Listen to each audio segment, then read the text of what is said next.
Mungkin yang dibongkar Marcel, mungkin Marcel merasa yang dibongkar itu suatu hal yang sederhana banget ya. Bongkar trik sulap si perdukunan abal-abal. Tapi tanpa disengaja ternyata yang dibongkar ini suatu kerajaan yang luar biasa dari dukun abal-abal si Udin. Ya ternyata setelah dilihat pasiennya luar biasa banyak. Ada ratusan pasien setiap harinya. Ada banyak banget santri dan ini sudah melibatkan banyak orang. Tapi percayalah, tidak ada gading yang tak retak. Setiap tupai melompat itu pasti akan jatuh juga. Nah, akhirnya Udin kena batunya nih. Ya kemarin sudah dibuka triknya, dia bisa bilang, wah aku nggak sakti, aku cuma berdasarkan dari berkat dari Allah, dibuka oleh kameramennya. Dan hari ini tetap dibuka oleh orang dalam. Siapa lagi kalau bukan mantan santrinya, Mas Ian. Siap. Assalamualaikum. Assalamualaikum Mas Ian. Thank you sudah datang ke sini Mas Ian. Sama-sama. Jadi diancam apa Mas Ian? Kalau saya nggak ada ancaman sih Mas Ian, masih tenang-tenang aja. Oh iya. Insya Mas Allah. Rizky katanya diancam ya? Ya, kemarin sempat kita teleponan, katanya sudah mulai ada kayak di hacker akunnya. YouTube-nya, YouTube-nya, akunnya ya, dihack. dihack Oh, santetnya keren ya, bukan ke orang ya, ke akun. Ya? Itu dia pakai IT ya. Mas Ian, namanya siapa sih Mas? Ian, Iya. Ardian, cuman panggilannya Ian di sana. Orang mana Mas? Kalau saya gado-gado. Orang mana nih Mas? Nah, Gado-gado. ini Ibu saya Ponorogo, bapak saya Kaltim. Oh, tinggalnya di? Tinggal nggak tentu.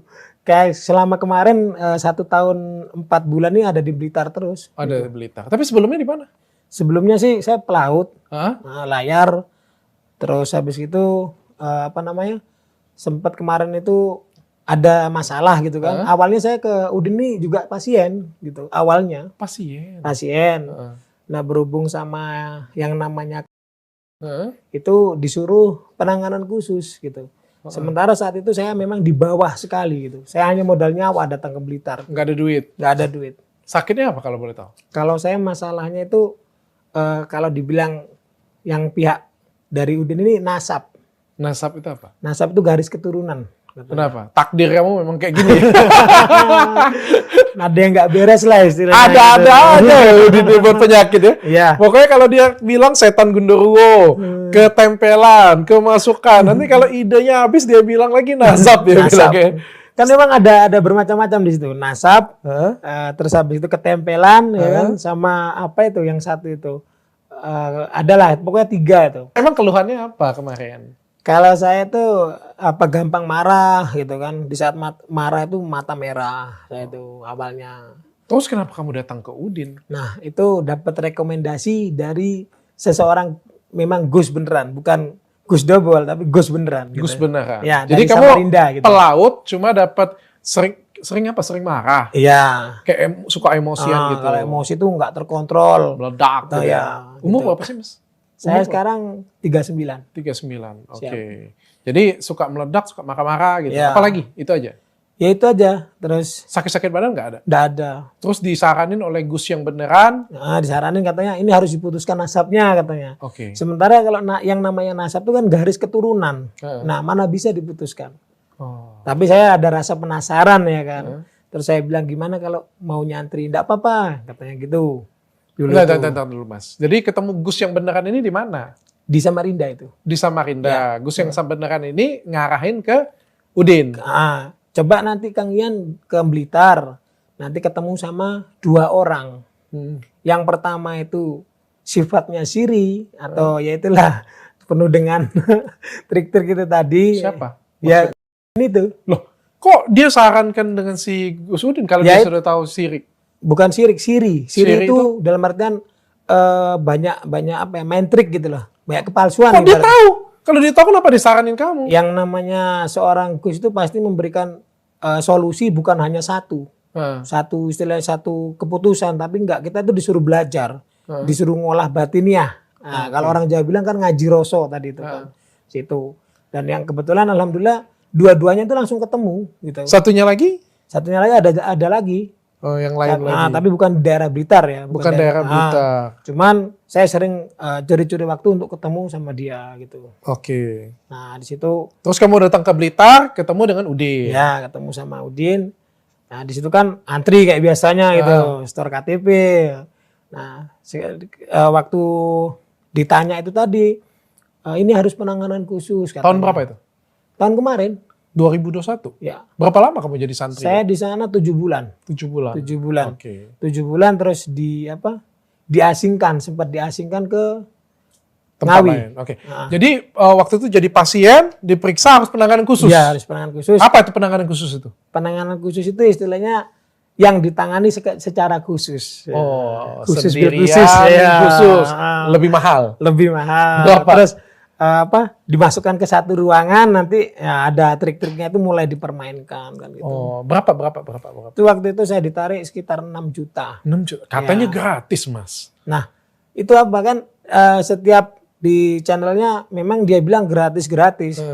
Memang pada dasarnya yang gratis tuh kan ada yang namanya ruqyah, itu kita ruqyah massal. Jadi pertama kalau urutan pasien dari 1 sampai 20 itu memang kita dapat ruqyah gratis. Jadi kita nunggu kan saat ini datang gitu kan. Nanti baru kayak sholawat. Terus nanti ada pasien-pasien yang muntah-muntah sendiri gitu, itu ada. Memang itu real. Bukan untuk di setting. Oke. Nah, itu. Tapi muntahnya paku enggak kan? Enggak, muntah biasa. Muntah biasa.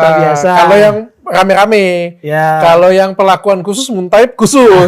Khusus juga. Sesuai bayaran ya. Kalau gratis muntahnya makanan. Saya kan pernah satu kali itu. Kan kalau santri di situ rata-rata tidak diperbolehkan untuk nyuruh pasien penanganan khusus, nggak boleh. Kecuali sang pasien ini minta untuk ditangani khusus. Oh, gitu. Nah, jadi tidak dianjurkan santri ini untuk penanganan tidak. Tapi harus pasien sendiri yang meminta penanganan khusus kan gitu. Oh, jadi ditawarkan tapi Ya. pasien sendiri yang minta juga bisa kayak gitu. Cuman kan pada dasarnya namanya santri ya kan, di situ cuman ibaratnya dapat makan, rokok ya kan, tidur, kan butuh uang juga buat jajan ya kan. Jadi santri itu kebanyakan nawarkan secara sembunyi-sembunyi ya, gitu. Tanpa pengetahuan Udin juga nawarin. Tanpa pengetahuan. Kenapa? Karena kalau misalnya penanganan khusus kita dapat sesuatu juga dari pasiennya. Kalau setiap penanganan khusus santri dapat 100.000. 100.000? Iya. Dari 6 juta tadi cuma 100.000? Iya. Astaga. Iya, oke. Ya. Itu aja santri sudah senang ya. Sudah senang. Kan saya tuh kenapa kok saya bisa sampai di sini? Lillahi ta'ala dulu saya tawaduk sungguh ke beliau. Gitu. Tawaduk sungguh itu apa? Tawaduk itu istilahnya kita Setia. setia gitu. Tapi berdasarkan kesehariannya kadang-kadang saya tahu ya kan. Nah itu sudah saya mulai kendor gitu. Ya maksudnya tahunya dari itu kayak trik-trik gitu itu. Dan kamu kecewa ya? Ya, saya kecewa gitu. Dan kenapa saya sampai dibuang ke istilahnya diasingkan ke Condromowo karena memang saya bandel waktu di situ. Yang lain puasa, saya nggak mau puasa. Karena amalan-amalan yang ada di kertas yang sebelumnya dokter buka itu saya sudah tahu semua gitu. Saya sudah pernah sempat punya gitu. Dan buat apa lagi? Sedangkan yang saya cari itu ketenangan. Oke. Kita ngomongnya pelan-pelan. Ya. Bertahap. Jadi dari pasien kamu penanganan khusus tapi kamu nggak punya duit. Ya. Jadi penanganan khusus nggak?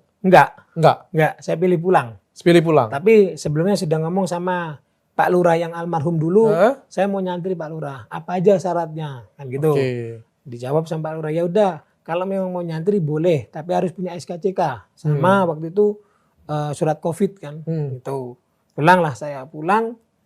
Jangka berapa hari kemudian saya kembali. Nah, kembali untuk masuk ke dalam lagi kan, istilah jadi santri. Awalnya memang tidak diperbolehkan sama Pak Lurah gitu.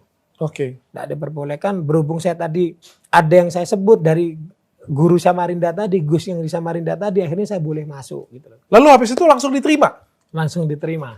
Yang terima bukan Udin tapi kan ada staf-staf yang lain. Pak Lurahnya. Pak Lurahnya dekat banget ya.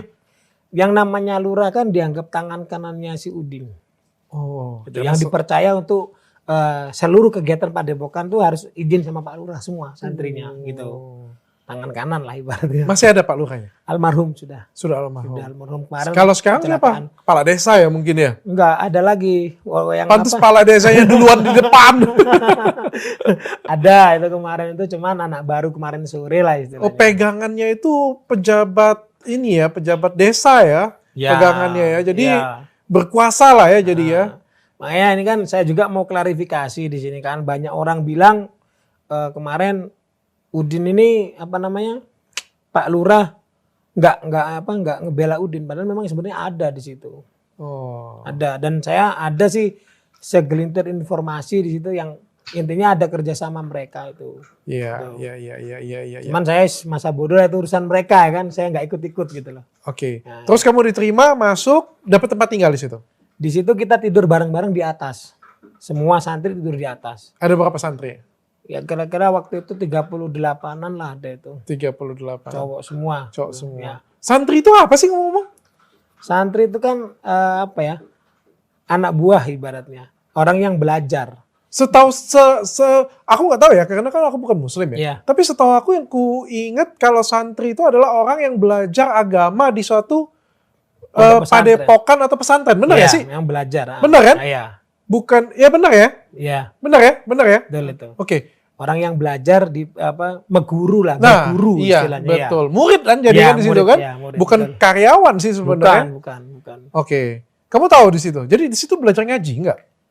Saya dari awal sampai istilahnya 7 bulan kita ada kegiatan istilahnya di planning di situ. Jadi kalau malam diharuskan mandi malam. Setelah itu wiritan sampai beberapa ratus itu tadilah. Yang di buku tadi. ya. Cuman saya alhamdulillah selama itu ya ada yang ikut ada yang enggak. Karena saya kan dari dulu kan sebelum ke tempatnya Udin ini saya sudah pernah ke pondok yang lain gitu loh. Oke. Tapi ada diajarin juga belajar baca Al-Qur'an gitu. Ada. Nah, di sini juga saya jelaskan ya. Yang namanya dipanggil ustadz itu kan harusnya bisa ngaji, Dok. Iya. Nah, di sini enggak. Kayak sok-sokan dipanggil ustadz, oh iya gitu. Ternyata apa ngajinya masih sampai alif bata, pantas gak dipanggil ustadz. Oh gitu. Nah. Siapa aja itu yang dipanggil ustadz itu? Ya semua santrinya. Semua santri-santri? Semua santri itu dipanggil sama pasien-pasien ini ustadz semua. Oh. Kalau jenengan? Jenengan lagi. Saya enggak mau dipanggil ustadz. Enggak mau. Nggak Kenapa? Malu ya? Nah, iya, malu. Karena apa? Background saya background bajingan, ngapain dipanggil ustadz gitu loh. Tapi yang lain dipanggil ustadz iya. semua? Oh, bangga mereka dipanggil ustadz. Oh, mereka bangga. Padahal masih ngajinya masih alif bata. Demi Allah saya ucapkan ini. Oh iya. Karena apa? Udin juga kan sering demi Allah bilangnya, ya kan? Tapi dasarnya tukang pelintir.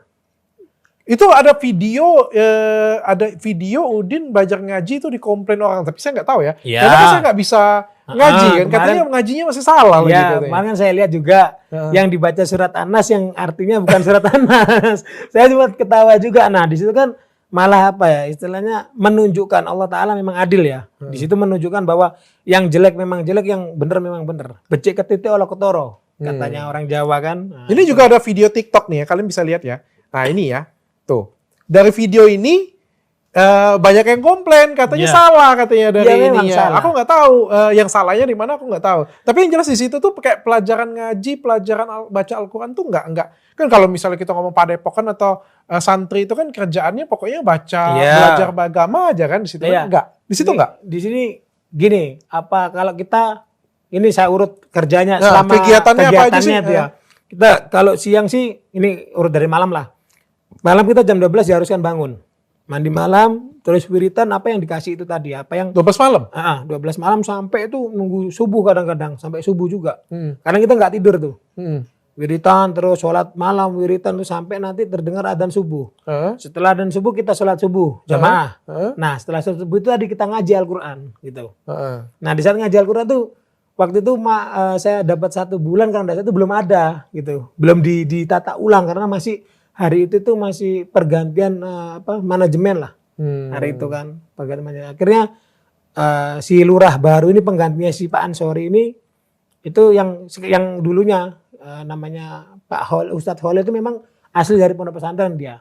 Oke. Itu yang istilah ngajarin ngaji kita gitu. Oke. Tapi yang saya herankan ya itu tadi saya apa ya? Semua santrinya jadi ustadz semua tiba-tiba. Iya. Otomatis lah ya. Dipanggil ustadz itu kok bangga gitu loh, Dok. Bangga. Kok bangga padahal tanggung jawab di akhiratnya kan berat juga itu nanti. Karena apa? Dipanggil ustadz tapi nggak bisa ngaji gitu. Makanya saya juga sering saya sindir itu di YouTube-nya anak buahnya. Si Udin ini cobalah sekali-sekali nggak usah cuma cerita aja di tayangan YouTube kalian. Coba kalian ngaji, bisa nggak? Oke. Sebelum cerita paginya ngapain, siangnya ngapain, saya pengen tanya dulu. Siap. Di pikiran kalian kan panggil dia Gus. Ya. Gus yang kalian pikirin tuh Gus agama atau Gus Cah Bagus sih? Bahasa Gus itu kan bisa diartikan cah bagus. Nah, pada waktu itu kalian pikirin dia tuh Gus apa? Kalau saya pikir dulu awal-awal sih dia ini orang yang memang benar-benar seorang Gus, seorang kiai besar. Yang paham akan agama dari hadis sampai fikihnya. Ya, pada waktu semua. Di situ ya? Iya. Ya, jadi Gus yang kalian pikirin itu adalah Gus keagamaan. Iya, keagamaan. Bijaksana ya kan. Terus setiap tausiahnya sakti, pun memang punya ilmu. Tausiahnya pun masuk gitu lah. Tapi ternyata semua ya itu sekarang. Enggak sekarang. Pada waktu jalanin juga berasa ya? Berasa sudah. Oke. Gitu terus lanjut, pagi ngapain? Pagi itu kita biasanya bersih-bersih setelah ngaji itu bersih-bersih. Semua dari kamar mandi apa kita bagi tugas semua kan bersih-bersih sampai ke jalan-jalan tuh kita bersihkan. Nah setelah itu baru kita tidur. Tidurnya jam berapa? Tidur kita pagi jam 6:30 tuh mulai tidur. Kadang nggak tidurnya tidur. Setengah pagi, jam 6:30 pagi. Ya sampai nanti jam-jam 10 apa jam 11. Baru bangun. Tuh bangun nanti persiapan untuk itu tadi mau ruqyah. Persiapan nunggu si guru ini tadi datang. Oke. Biasanya kalau Udin datang kan sekitar jam 1, jam 2 gitu datang gitu. Terus habis itu bantuin. Kalau saya dulu kan awal-awal nata sandal. Nata sandal. Nah, sandalnya pasien di depan itu kita atur. Diatur satu sandal. Fungsinya itu untuk menghilangkan rasa angkuh di dalam diri kita. Jadi kita nggak boleh malu gitu loh. Dan saya meskipun belum di tempatnya si Udin, saya sudah seperti itu. Di pondok yang sebelumnya gitu loh. Oke. Tuh, nanti kalau mau bantuin ruqyah ya itu tadi ditunjukin satu-satu kan. Oke. Terus abis itu sore malam? Kan kalau kegiatan ruqyah nggak tentu dok. Kadang sampai malam sampai jam 12 pernah kita itu. Oh iya sampai bisa sampai malam. Tergantung dari pasien yang semakin banyak. Pasiennya rame? Rame. Seberapa rame? Ya kadang-kadang itu sampai dibatasin. Kadang-kadang itu di pendaftaran tuh dibatasin. Kadang sampai 80 gitu. Kadang sampai 100 dulu pernah, saya tuh ngalamin pernah. Satu hari itu sampai 100 tuh pernah. Ini kamu di Padepokan Baru atau Padepokan Lama? Saya. Padepokan Lama. Tapi itu aja sudah ramai banget. Iya ramai banget itu. Dan sampai, pasiennya dari Blitar atau banyak dari keluar? Kebanyakan bukan dari Blitar. Kebanyakan justru dari luar semua ya. Dari luar. Dari mereka tahunya dari mana? Dari YouTube berarti? Iya, kebanyakan kalau saya tanya, ya? Saya tanya tuh, Pak tahu Padepokan ini dari mana? YouTube kan katanya gitu. Apakah aku ganti channel ya? Channel aku tuh kan edukasi ya. Iya. Apakah aku channelnya itu kasih kesaktian aku ya supaya pasien dari luar kota datang semua ke aku ya? Sekarang bikin edukasi, kalian. Mulai sekarang konten aku tunjukin skill aja lah. Iri juga aku dengan si Udin ini. Terus banyak dari luar kota datang. Banyak dari luar kota. Dan katanya dari luar negeri juga banyak. Ada dari luar negeri kayak Taiwan, Hong Kong. Taiwan? Ya, ada. Orang Indo atau orang Indo di Taiwan? Atau? Orang Indo di sana. Orang Indo di Taiwan. Ada juga yang dulu itu Ibu Amerika kita panggil itu kan. Itu suaminya orang Amerika, yang istrinya orang Indo tapi tinggal di sana. Gitu. Buset, ya, orang Amerika. Siap. Saya. Gila. Cuman ya, saya kan nggak pernah kebagian kayak diajak penanganan khusus nggak pernah. Nggak pernah. Kenapa nggak pernah? Ya kurang tahu. Di situ mungkin ada tanda kutipnya tadi. Kamu yang paling bandel. Terus untuk kan kalau orang mediator biasanya dipilih. Nah, yang keseringan 3 orang itu kan mediator itu. Mediator itu yang dipindahin ke jin. Iya, yang disuruh masuk. Cuma 3 orang itu aja. Iya, 3 orang. Kenapa 3 orang itu aja? Ya itu kan yang udah dipercaya. Sudah dipercaya. Yang sudah istilahnya ada mindsetnya semua gitu. Sudah sama lah ya. Iya. Gitu ya. Terus katanya ada ini juga ya, mediatornya itu ada perjanjian. Iya, dulu itu katanya sempat saya dengar ada perjanjian di atas hitam dan putih atau materai. Ada materai. Ya. Apa perjanjiannya nggak boleh kasih tahu kayak gitu ya? Ya itu saya cuma dengar itu ya, bukan saya secara langsung tahu. Itu dengar setiap ada acara atau apa mereka dapat upah. Gitu. Banyak dong. Karena kalau tadi dengar korban ya tadi dengar ngomong tadi apa? Iya. Hampir setiap penanganan khusus dipindahin kayak gitu punya. Dan di situ pun kadang-kadang santri yang lain kan berpikir kenapa kok itu aja, kita kok nggak pernah. Nah gitu loh. Nah, akhirnya terjadi cemburu sosial kan di dalam. Kalau dari dulu kalau semasa saya itu gesekan tidak sama orang luar, malah di dalam gesekannya. gesekannya itu gitu loh. Waktu zaman Lurah Ansori almarhum. Itu dulu itu seperti itu. Gitu. Jadi santri itu kesurupan sehari berapa kali dia? Sampai kuatnya Dok. Setiap hari dia. Utak lagi. Itu pun ada satu cerita ya, salah satulah dari mediator tadi kesurupan. Kebetulan saya pegang gitu loh. Dan saya itu agak jengkel gitu loh. Tingkah polanya itu wah luar biasa kan, sok-sok kuat. Saya dalam hati, kuat mana kamu sama aku? Wah, badanmu kecil, aku besar kok. Tak pegang itu tangannya sini kan, tak rangkul sama tak injak kakinya. Ternyata dia mengadu. Nah, di saat itulah saya bilang, oh berarti kamu pura-pura. Dia ngadu dengan siapa? Dengan Udin? Apa? Ngadu dengan siapa? Enggak mengadu. Merasakan Aduh, sakit gitu ya? tapi pelan gitu loh. Aduh, Oh, nah iya. gitu. Setelah itu di belakang dia bilang, aku jangan keras-keras kalau megangin nanti takut patah gitu. Yalah.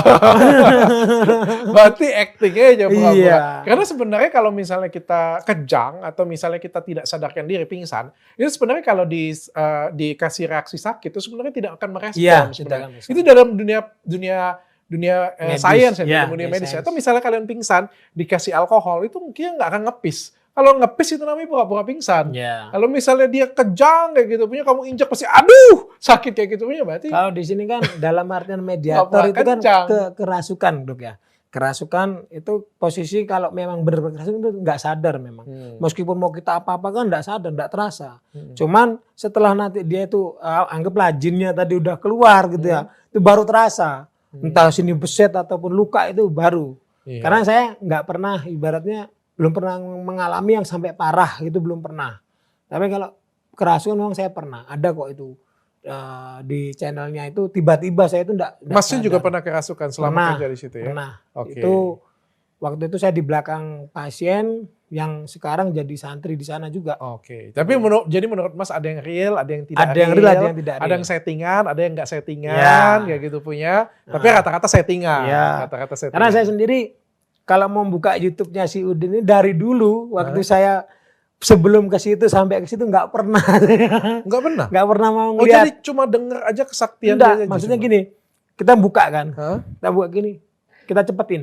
Hah? Alah, kok kayak nggak real sih?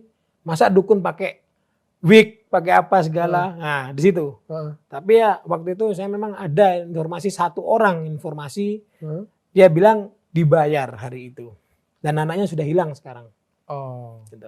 Oke. Jadi kerjaan kalau Mas Ian nih kerjaannya apa dari pagi sampai malam itu kurang lebih Saya disuruh apa? kalau ada seumpamanya kelistrikan yang rusak ataupun ada apa yang rusak saya di situ. Engineer. Nah, Oke. mekanik lah. Mekanik ya. Tapi nanti kalau semuanya nggak repot ya tetap disuruh bantuin ngerukiah. Bantuin ngerukiah. Iya. Masih bisa ngerukiah? Insya Allah. Tapi Pas-pasan. gaya rukiah saya nggak seperti teman-teman gitu loh. Eh, Kalau yang lain kan saat rukiah harus disebutkan, diucapkan keras sekali. eh.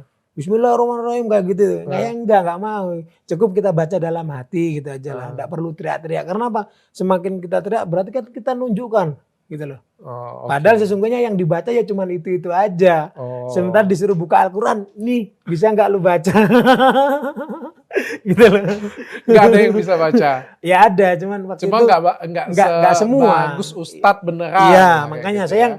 yang sungguh menyayangkan, lillahi ta'ala saya sungguh menyayangkan kenapa mau-maunya dan bangga dipanggil Ustadz. Oke. Gitu. Si Udin ngajarin nggak ngaji? Nggak pernah. Nggak pernah. Kan dia ini ya, apa ini namanya Nggak yang punya pernah. padepokan ya, ngajarin ngaji, pimpin baca Al-Quran Nggak kayak gitu. pernah. Kan? Tidak pernah. Nggak pernah. sama Tidak pernah sekali. sekalipun. Cuman dia itu kalau pas ada sedikit masalah gitu baru dia nanti ngasih tahu santri jangan gini-gini. Kalau emang nggak mau nurut nanti keluar aja gitu. Oh, jadi Langsung. kalian tuh karyawan di situ sebenarnya, bukan Ya, santri yang santri. benar-benar diajarin oleh si Gusnya tadi. Kalau Ada- misalnya kita masuk santri kan sebenarnya belajar dengan yang Ya. punya ya dong. Ya dibilang karyawan tapi kita nggak dapat gaji Dok. Nggak dapat gaji. Nggak dapat gaji.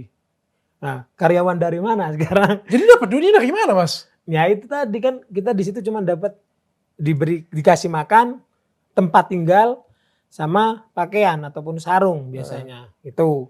Nah kita kadang untuk beli rokok pun ya gantian sesama teman ini, sesama santri ini gantian gitu di situ. Tapi kalau yang 3 orang tadi, tiap hari dapat duit. Tiap hari dapat Iya duit. karena kan mediator dia teriak-teriak, kadang ketatap tembok gitu. Kadang tak jedotkan ke tembok juga.